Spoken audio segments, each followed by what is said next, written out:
people like me. You need people like me so you can point your fingers and say, that's the bad guy. That's the bad guy. That's the bad guy. That's the bad guy. That's the bad guy.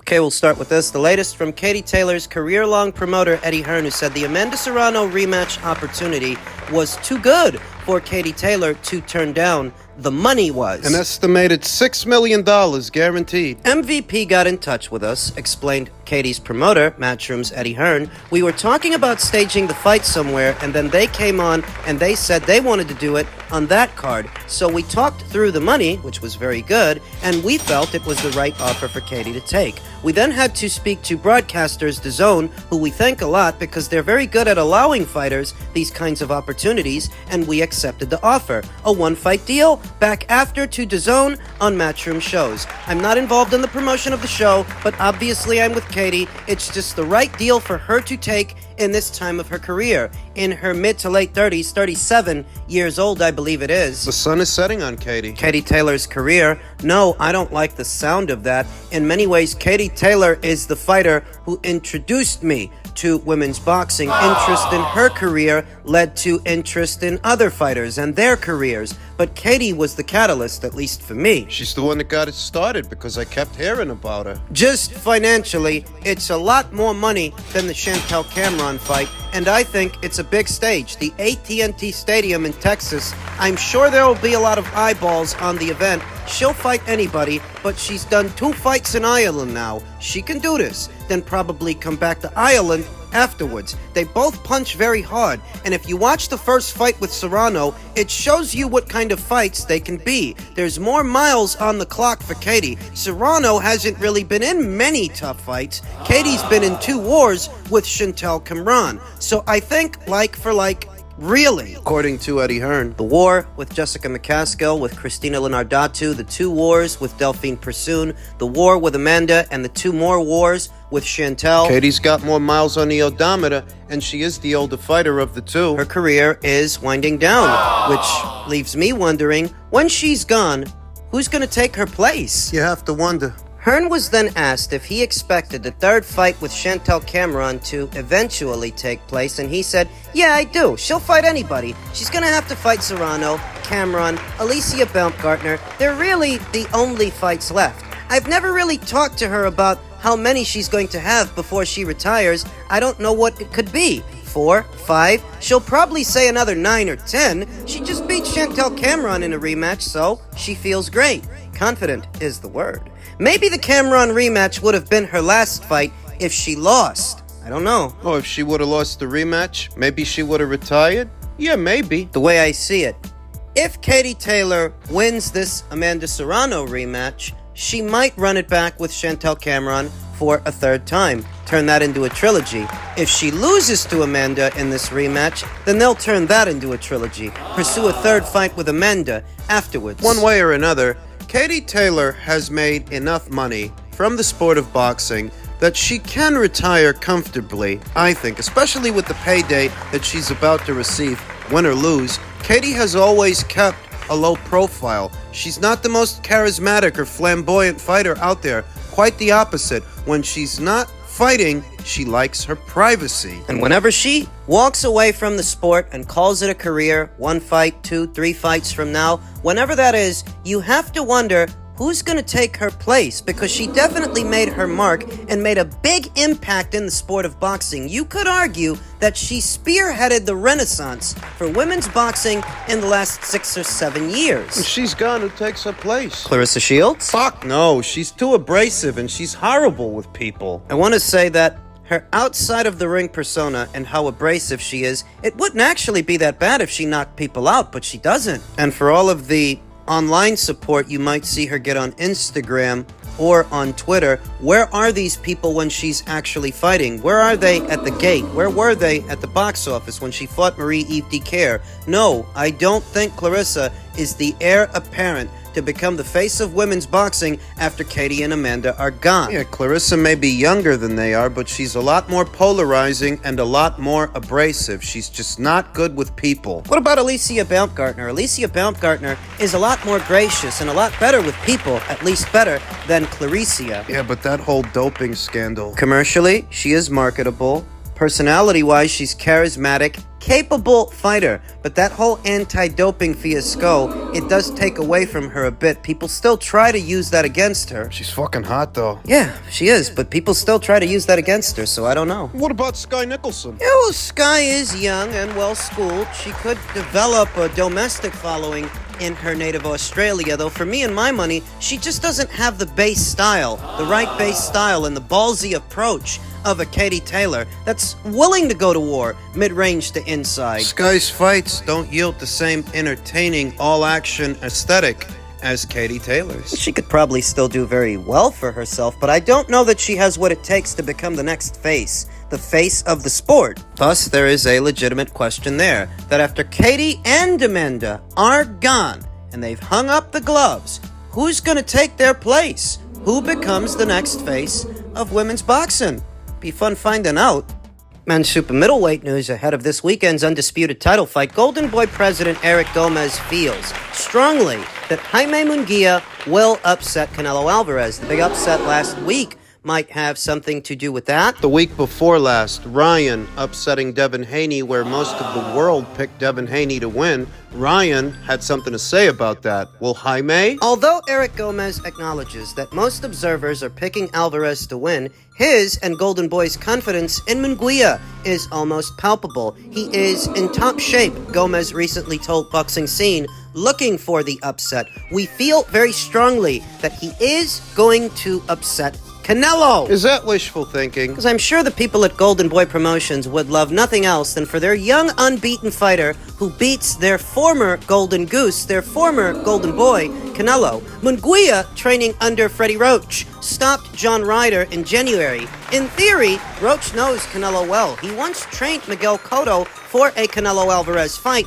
in 2015. But that was nearly 9 years ago, and a lot has changed for Alvarez in that time. In that time, he has fully acclimated to super middleweight, perhaps more so than Jaime Munguia. Canelo has seen more of the best and brightest fighters this division has to offer, whereas for Jaime, it really has been a lot of soft, safe matchmaking. Canelo is still the king of boxing. Eric Gomez said, Munguia is going to have to leave it all in the ring, and given all the factors in the matchup, it can be argued that Munguia isn't being given enough credit as a potential threat. Canelo is a battle-worn 33 years old, where Munguia is 27, has taken a little punishment despite having fought 43 times as a pro. Although Eric favors Munguia, he admits it is going to be a tough fight for both fighters. Is Munguia a near and apparent threat to Canelo Alvarez? I believe that the threat, if there is one,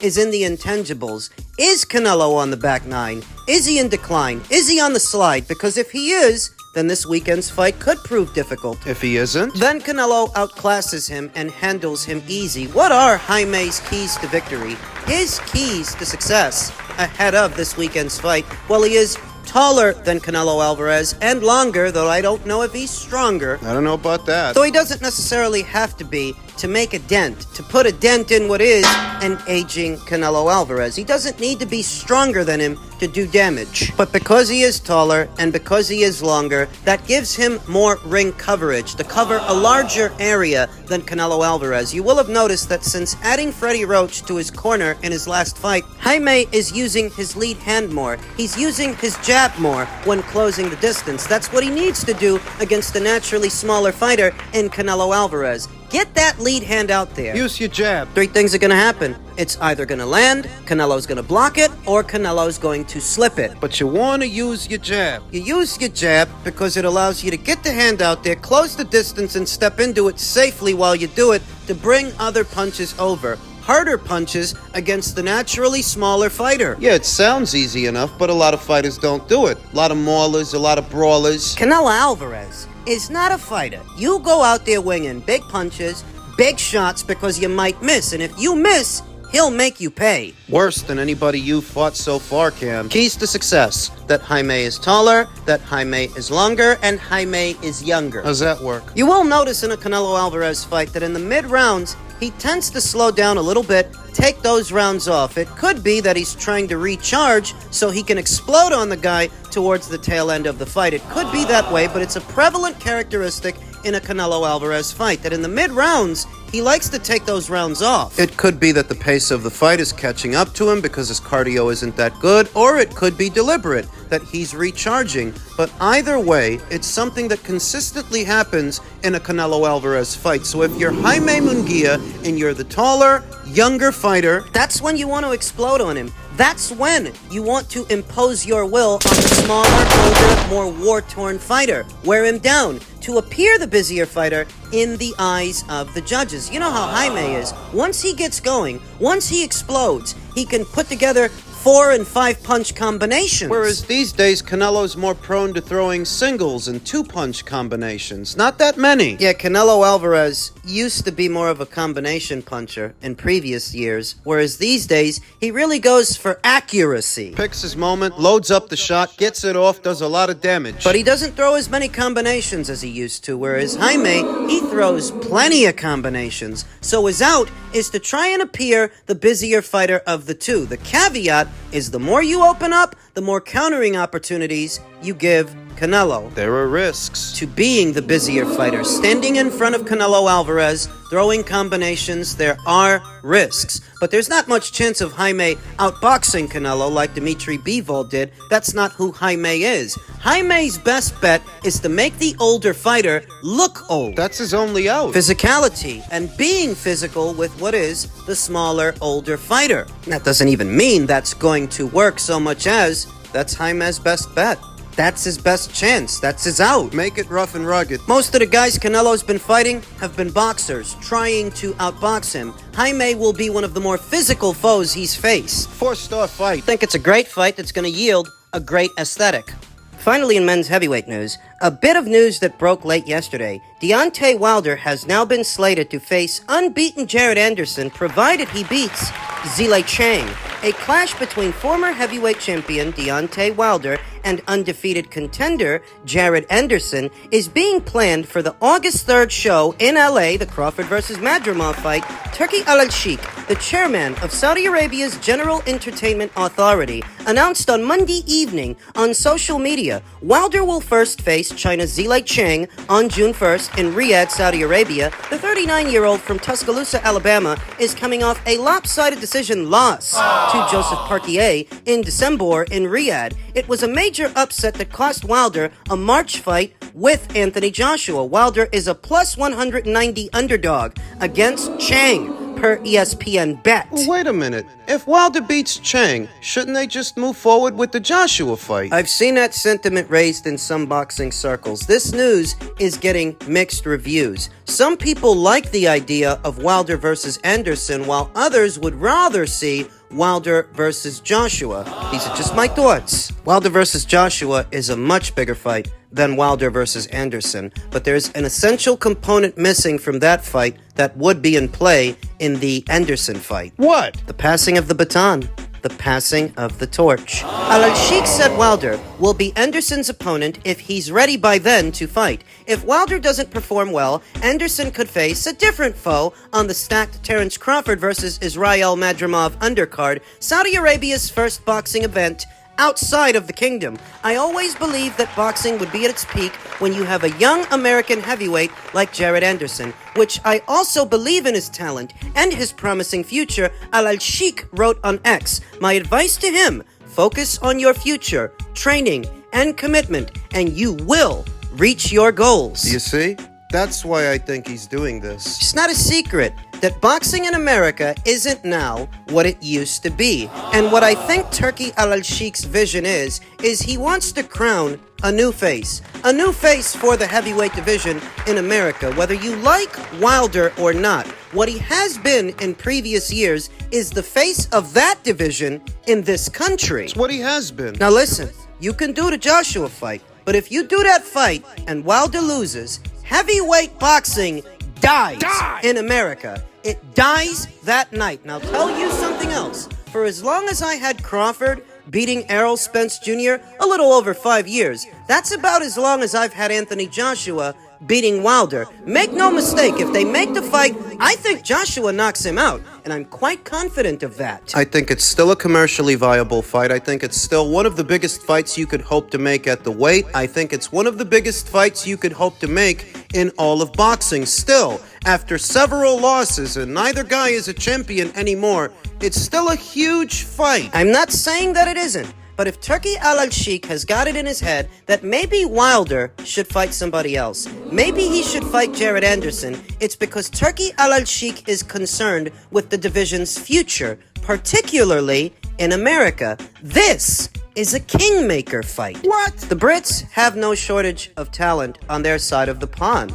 Fabio Wortley, Fraser Clark, Johnny Fisher, Moses Ituelma. They've got heavyweights. They've got plenty of heavyweights. Eastern Bloc, Eastern Europe. They have plenty of heavyweights too, but America and the American heavyweight is not what he used to be. It would seem like Jared Anderson and Richard Torres are all we've got. And there are some other guys like Cassius Chaney and Jermaine Franklin, but nobody thinks of Cassius Chaney or Jermaine Franklin as the heir apparent to the heavyweight division. That's what I think His Excellency is shooting for here. He's intent on making a fight that would not otherwise be made if boxing were left to its own devices. To pay Wilder, to pay Jared Anderson, satisfy the financial demands of both the fighters and their teams left to its own devices, boxing wouldn't make this fight, but he can. The reason he wants to is to revive the heavyweight division for the Americans. That if Wilder makes it past Zhang and Jared goes in there and makes it past him, a new face for the Americans at least. A new face for the division is crowned. But don't get too upset. Don't get too hung up on this. Why? For any of it to even matter, Wilder has to make it past Zhang, and you see how the odds makers have it. They have him the underdog going into the Chang fight. There are a lot of people that are convinced Wilder's gonna lose. Wilder's going to get stopped. If he does, I think Deontay Wilder calls it a career right then and there. Forget about a Joshua fight, forget about an Anderson fight. If he loses to Chang, it's over. No! Yes, it's done. The noticeable size advantage, weight advantage that Zhang has over Wilder. You know, Zhang walked in there in his last fight 291 pounds, whereas Wilder has weighed as low as 215. If Zhang connects with that straight left hand on Wilder, I don't think Wilder can absorb it. Just saying. Don't count your chickens before the eggs have hatched. We don't even know that Wilder's gonna make it past Zhang. Start getting upset over who he's gonna fight right after that. Joshua, Jared Anderson. May not even matter.